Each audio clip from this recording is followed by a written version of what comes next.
হরে কৃষ্ণ বন্ধুরা, আমি চলে এসেছি ধাপের হাটে নীলা কীর্তন শোনার জন্য। এখানে এসেই আমি দেখছি রাস্তার দুই পাশে অনেক রকমের দোকান সাজানো হয়েছে।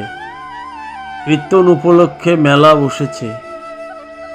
চারপাশে প্রচুর মানুষ ভিড় জমাচ্ছে। আনন্দের পরিবেশ তৈরি হয়েছে।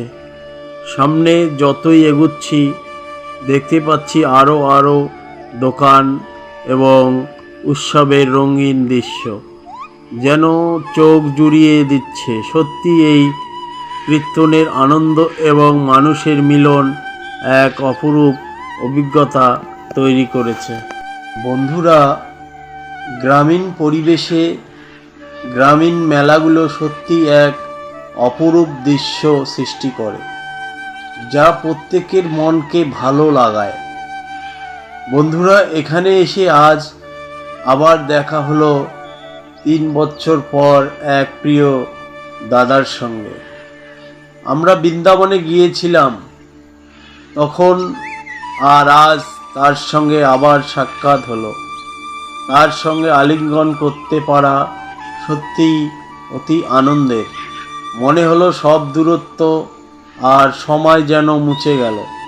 এই সুন্দর পরিবেশ, মেলার রঙিন দৃশ্য আর প্রিয়জনের সঙ্গে সাক্ষাৎ মিলিয়ে আজকের দিনটি সত্যিই মনে রাখার মতো হয়ে গেল। বন্ধুরা, সামনের দিকে চোখে পড়ল রাধা গোবিন্দর মন্দির প্রাঙ্গণ। মন্দিরের সামনে চলছে প্রাণবন্ত কীর্তন আর ভক্তদের সমাগম। সত্যি চোখে পড়ার মতো। এই কীর্তন উপলক্ষে এখানে আসা সবাই যেন এক অন্যরকম আনন্দের জগতে মিলিত হয়েছে। বন্ধুরা, ধাপের হাটে এই কীর্তনে এবার প্রথমবার এসেছি আমি, আর দেখে সত্যি অবাক হয়ে যাচ্ছি। এত ভক্ত, এত উৎসবে প্রাণবন্ত দৃশ্য, স্মৃতি বলার চেয়ে চোখে না দেখলে বিশ্বাস করা কঠিন।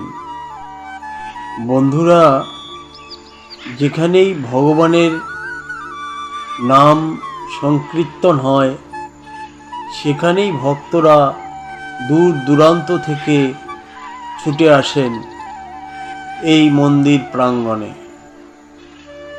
সত্যিই মনকে ছুঁয়ে যাওয়া অনুভূতি নিয়ে ভরে যায় ভক্তদের হৃদয়। বন্ধুরা, আশা করি আপনাদের এই ভিডিওটি অনেক ভালো লাগবে এবং আপনাদের হৃদয় স্পর্শ করবে। ভিডিওটি দেখবেন, বেশি বেশি করে শেয়ার করবেন, লাইক করবেন এবং কমেন্ট করবেন। আর নতুন বন্ধুরা অবশ্যই চ্যানেলটিকে সাবস্ক্রাইব করে নেবেন।